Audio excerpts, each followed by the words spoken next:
Hi, everyone, and thank you for listening to the Campus Safety Voices podcast. My name is Amy Rock. I'm Campus Safety's executive editor. And joining me for today's episode is Melinda Heikkinen, Associate VP and Chief of Public Safety at St. Louis University. And Melinda is also a 2025 Campus Safety Director of the Year finalist. This is a program of ours that is now in its 18th year, and it recognizes leaders in hospital, university, or school security, law enforcement, or emergency management. So today we're just going to discuss a few of Melinda's endeavors and accomplishments and hope that anyone listening can maybe garner some ideas for their own campuses. Now, Melinda, I know your school has a safety app which provides things such as real-time alerts, emergency contacts, and GPS-enabled safety escorts, which is amazing. And your nomination says you were able to improve the app by recognizing some untapped capabilities, as well as requirements such as issuing timely alerts that had not been previously applied at your campus. Can you elaborate on this a little bit? Yeah, I mean, I wouldn't say they weren't previously applied, but we needed to enhance them. We had an app that was very basic, and then we decided to transition into one that provided more tools at the fingertips of the students and the faculty and staff. If you work on a college campus, you will hear everybody say, "Nobody told me," right? Even though 27 emails were sent out or things like that. So what we wanted to do was make sure that those tools and information were at their fingertips. So this app allows them to hit a tile and get basic information for any situation that might occur. Push notifications come through it. It just really enhanced our communication, particularly during incidents, but actually at any time on a regular day on campus. And now I know your nomination also says that you have ensured safety protocols are sensitive to the needs of all students, including those from marginalized communities. Can you share more on this as well? Yeah, it's really important to us to be seen as a resource and not just a response team, so that we're not just about taking your booze out of the for the Saturday night party in the res halls, but we are an absolute resource. So we made sure that our staff was trained, particularly in mental health first aid and crisis intervention, so that they approached incidents looking for that, if you will. So we know we don't have the same lived experience as many people that we interact with, be they our campus community or the community surrounding our campus. And it was just really important to make that connection, really listen and follow through and see what's actually happening in front of you before responding to it. And we listened more too. We've made connections with all of those groups to stop and listen. Like, what do you need from us? What are you looking for? And it's really been great. We've had a good time. We've grown our community, and we have transitioned quite. We still have a little work to do, but we really are seen here as a resource now. So it was a pretty successful program. I mean, there's always going to be work to do, right? I mean, no matter how hard you're working, it's just the name of the game. So now I actually wanted to jump back, I'm sorry, to the previous question and ask you, since you guys kind of beefed up the app, do students use it a lot? Is it commonly used? Do they use the safety escorts a lot? Is it something you've spoken to students about that they're like, this is so helpful and makes us feel safe?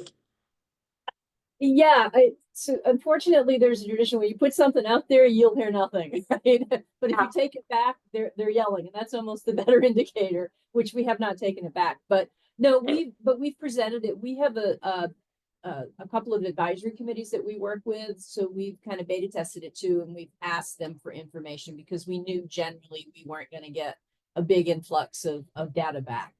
And they're like, yeah, they're like, this is really cool. This is really applicable. And it's not just safety. I mean, we like commencement week comes up in May, we'll start pushing notifications for information for that too. So I think they see it not just as a public safety tool, but just as a community tool for the campus as a whole. But yeah, people seem to like it, and they're actually they like a lot of the things. So we actually want to enhance it one more time. We've got one more tool we can add to it, but that'll be coming up in the future. And everybody seems very responsive to it. Yeah, and it's good for them to use it not only in emergency situations, just so if one does arise, they're comfortable. They're not opening it for the very first time and being like, oh my gosh, what do I do? Exactly.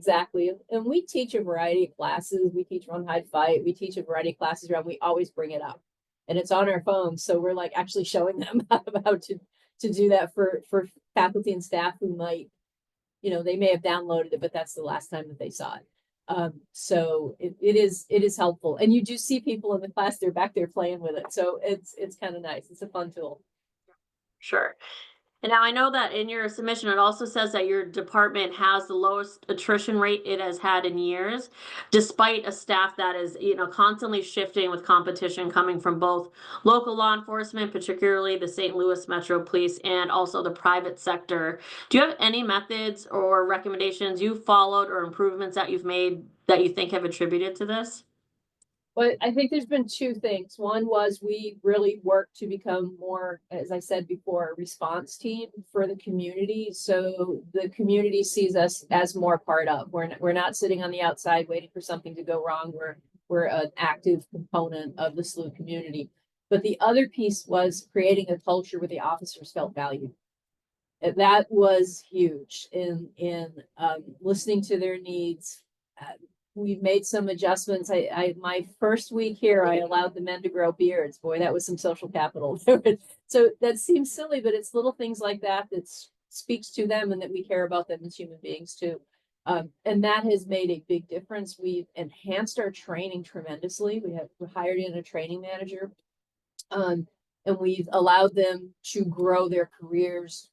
This sounds counterintuitive, but we've even had practice interview panels for those who have said, hey, I want to go to apply to the local police department. So we really, again, lifted them up as valued contributing members, and people are going to leave. We have the police departments are hiring around here, so we're going to lose a few, and we know it, but we're losing them to a good thing. So for me, that's good turnover, and they leave feeling supported. We also have about 25 to 30% of people who leave for other reasons within 3 months have called back and said, can I come back?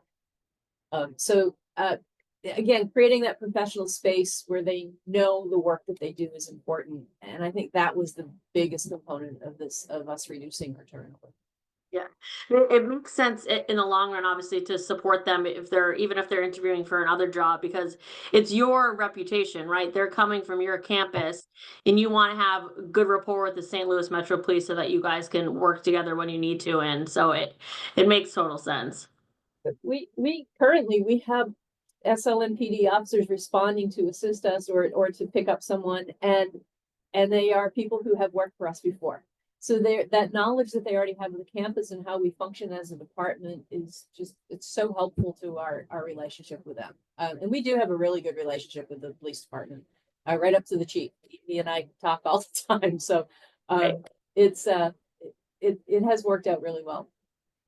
I'd imagine that police department is massive, which can be harder to kind of make them feel valued just because of sheer numbers. So obviously it's like comparing apples and oranges with a campus police department and a metro police department, and there's different methods that you have to follow in order to make them feel valued. So yeah, and to be transparent, we're not a sworn police department. We are armed and we function very much like a police department, but the SLMPD recognizes that, and yet they are fully supportive of us in growing what we can do and developing processes that we can take to the next step. Of course, not violating the law, but expanding what they're comfortable with us doing. So that relationship has been critical.